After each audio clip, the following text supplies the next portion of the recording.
Have you ever looked around at your life and thought, like, this cannot be it? Like, I am made for more than this. Have you ever just taken a really good, hard look in the mirror and said, absolutely not, this ain't it? And you feel deep in your soul that you are meant for more, that you want more, that you are willing to work for more, but you just feel stuck and you don't really know what to do. Like, have you ever seen the lives of others and be like, I would really appreciate that life, or I would really appreciate doing something along those lines, or I would love to have a family, maybe a husband and 2 children with a dog and a beautiful house with a white picket fence and all those things. Have you ever just looked at your life and said, I want more? I can be real honest and transparent and tell you that I have been there. Where I am today, what I'm doing today, it has not always been like this. I have been in a stuck like Chuck place. So today I'm gonna tell you the real deal behind 3 things that kept me stuck and how I got free from those 3 things. So if you're around the 35, 40, even 45, 50 range and you feel stuck like Chuck right now, this episode is for you. So grab you something good to drink and let's get into today's episode. If you hear noise, it's because I have new baby puppies, 6 months old, Bailey and Bentley, and they're just whining. They feel like they need my attention right now. It's just crazy. So girl, I apologize. But anyway, let's get back into the video. Hey friend, welcome back. If this is your first time, hey girl. My name is Shamika. I am your little sister, your big sister, your favorite cousin, your best friend, your prayer partner, your friendly neighbor, all the things. And I help women step into their soft era. I help them find the very best version of themselves and just level up in every aspect of their life. I create content around all things glow up journey, all things level up, slow mornings, all things feminine power, feminine energy, all of those really, really good things. So if that is your vibe, stick around and subscribe. I would love to have you as a part of this community. Over here, we believe that every day in every way we get better and better. The first thing that kept me stuck was waiting for validation. I don't know that I necessarily sought validation, so not actively seeking it, but I was definitely passively waiting to see if it would come. So if I would do something or have an idea, I wouldn't validate myself and say, that's a good idea or you did a good job. I would wait for somebody else to do it for me. So like before I clap for myself, I would wait for somebody else to clap for me. So I was waiting for the approval, for the applause, for the pat on the back before I would give myself the permission to do it. So if you didn't think that I did a good job as my boss or a leader or superior in any way, or even friends, loved ones, parents, my husband, I wouldn't know or be sure that I did a great job. But listen, I learned the very hard way that validation is an internal job. It is 100% mirror work, meaning you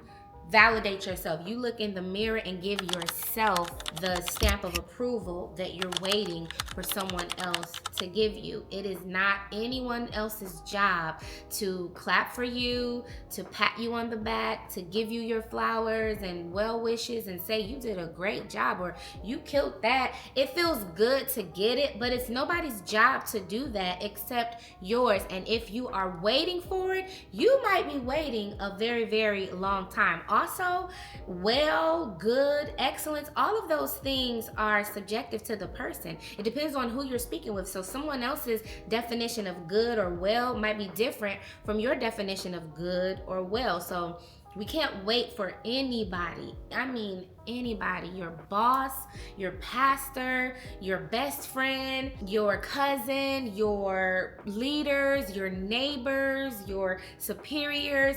Nobody has the power and authority to validate you but you. So that's the first thing I had to get over. I had to get over waiting for somebody to say, you did a good job, Shamika. No.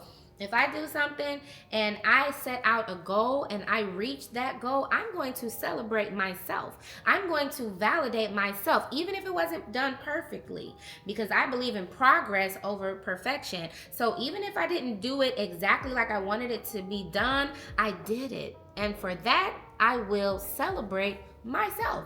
So that is one thing that will keep you stuck in a place that you don't want to be in, is waiting for any type of external validation. You have to internally validate yourself, affirm yourself, pat yourself on the back.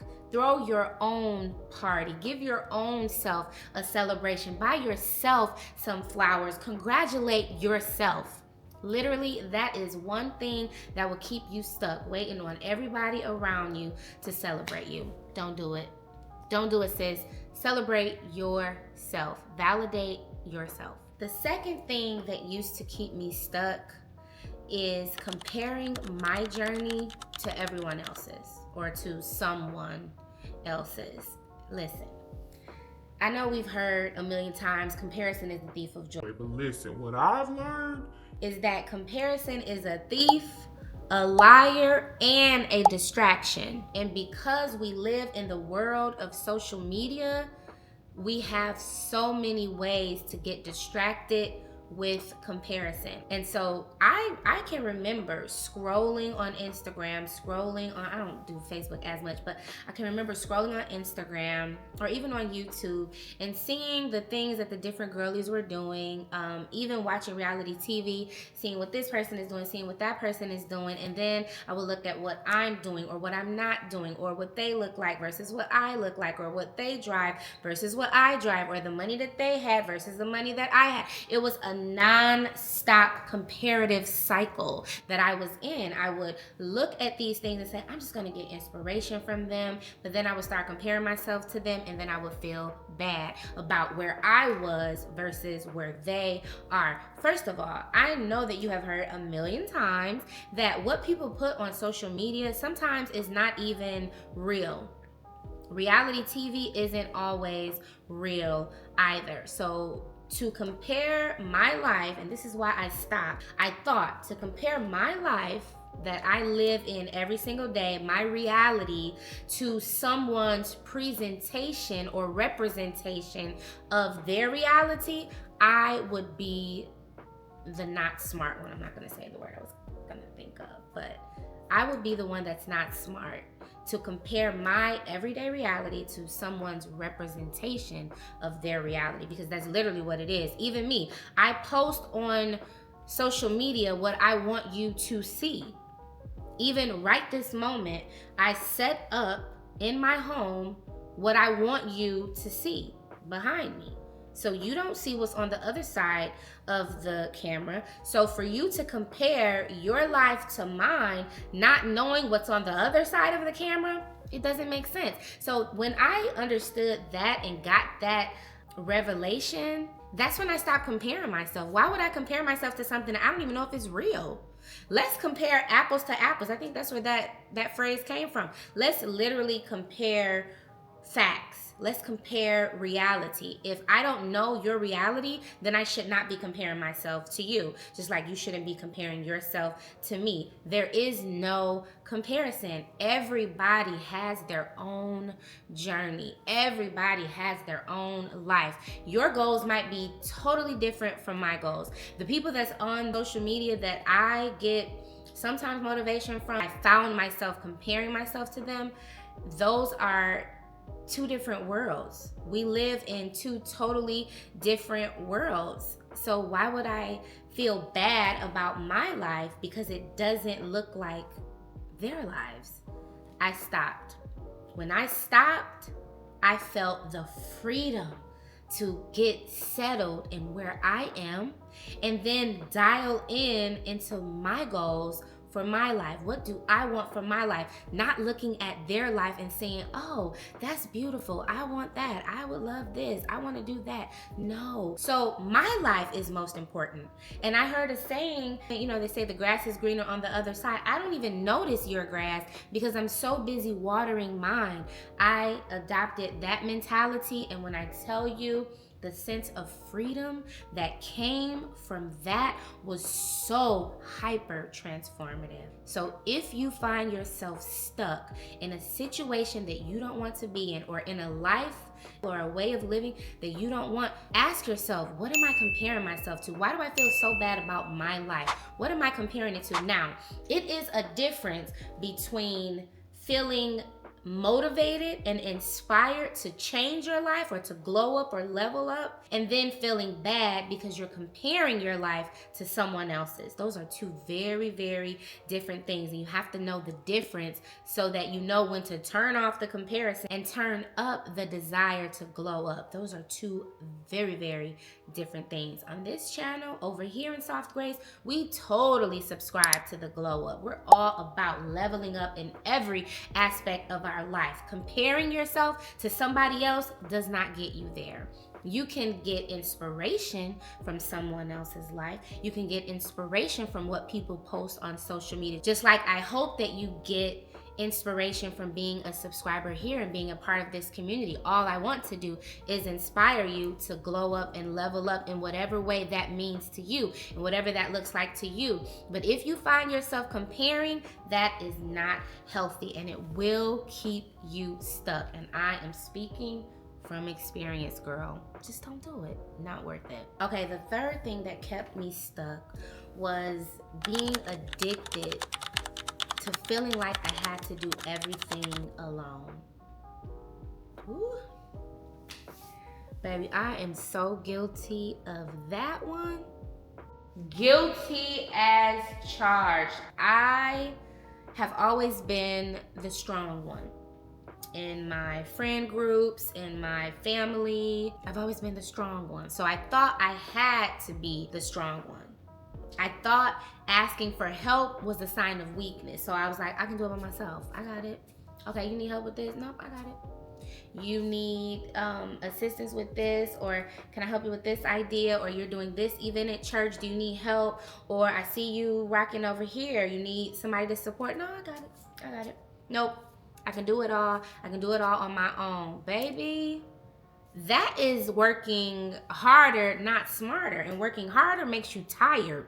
Working smarter makes you successful. So there is so much strength in community. That's why I want you to be a part of this community so that we can be your strength. Let us be your village. There is so much that you get from having a communal mindset than an isolated mindset. I've heard a million times that no man is an island. We all need somebody. It even took me a while to get an assistant to just help me. I'm like, I can do it myself. No, I have my hairline, but I can do it all by myself. I have my administrative agency, but I can do that by myself. I don't need any help. I can do this, I can do. Girl, no, accept the help. You don't have to do it all alone. If you have people around you that are willing to help you, let them help you. Why would you want to struggle? Why? There's no reason to struggle. There's no special badge in life or an award for the person that struggles the most or the person that never asks for help. Ask for help. If you see that someone is willing to make a deposit into your life, accept it. Accept the help and pay it forward to help somebody else. It is okay to accept help. That is a mentality that took me a while to accept. But when I did, once again, the freedom that I felt. First of all, I had more peace. I was a lot more easy to deal with. I was no longer constantly exhausted and exasperated and overstimulated by everything. I had more time to be my husband's wife. I had more time to be my parents' daughter, my nieces and nephews' aunt, my friend's friend. I had more time to be those things because I wasn't always having my head down working. Just work, just work, just work. Get it all done. Nobody's helping you. Nobody's coming to save you. I don't live by that mentality. I believe that we don't get everything that we need externally. I believe that. There are some things that are internal jobs only, like validation and things like that. But if someone is willing to help me, I'm willing to accept the help. That is who I am today. In my soft era, we accept help over here. I don't enjoy the hustle bustle of nonstop working, and I believe in being productive. That is a love language for me, productivity. I love business. I love all things administration. I will work from sun up to sundown, but I'm going to get some help. You better believe I'm going to get some help. If somebody offer me help, here I am to accept it. You don't have to do it all alone. Some things are an alone job, but all things are not an alone job. Accept the help. Soft doesn't mean weak. It actually means that you're wise. Wise people look at a situation and assess it and see what is the best thing for this situation. What is the next right move for this situation? So if my hands are full, I used to struggle bringing groceries in the house. I can remember when I first got married to my husband and I was trying to be super wife, getting all of the groceries out of the car by myself, struggling, dropping tomatoes, tripping up the stairs, bags breaking, all of this stuff. And my husband came out one day and he was like, Why didn't you just ask me to help you? I'm like, oh, I got it, honey, I got it. Go in there and watch TV. I'm gonna let you know when dinner is done. Don't worry about me, I got it. Girl, let this man help you. Let him help you. Use his muscles. Go and get the groceries. Honey, now? Well, I don't really go grocery shopping no more. But when I did, after I got unstuck, I didn't even get the groceries out of the car. I would text my husband, I'm pulling up. And he would bring his wonderful self out to the garage, open the trunk of my car and get the groceries and put them in the house, and then I would put them up. Help me, sir. He helped me, and thank you. And I'll let you know the next time that I'll need help. I'm fine with accepting help now, and I have so much more peace. So girl, if you have been stuck, listen, I want you to know, hear me and hear me well. You are not lazy. You are not late. You are not overdue and overlooked and over everything. No, you are not any of those things. You're just one mindset shift away from getting unstuck.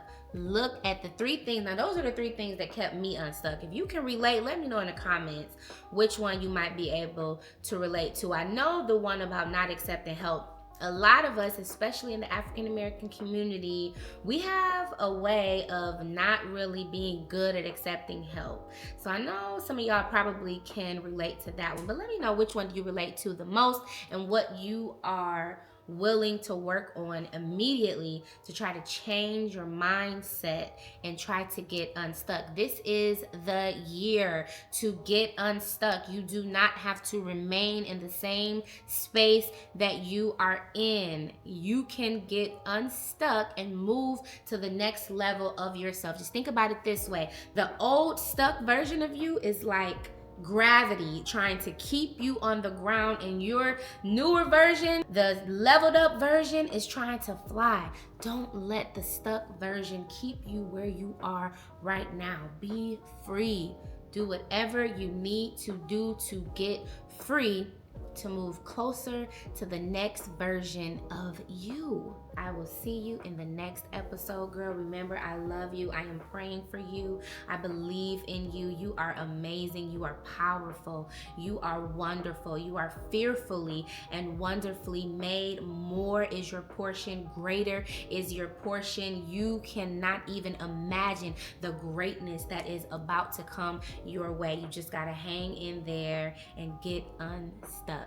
So if you're ready to get unstuck and you really want to take your glow up and your level up to the next level, and you're ready to really dive in and dig deep, then watch my episode on how to become unrecognizable by summer.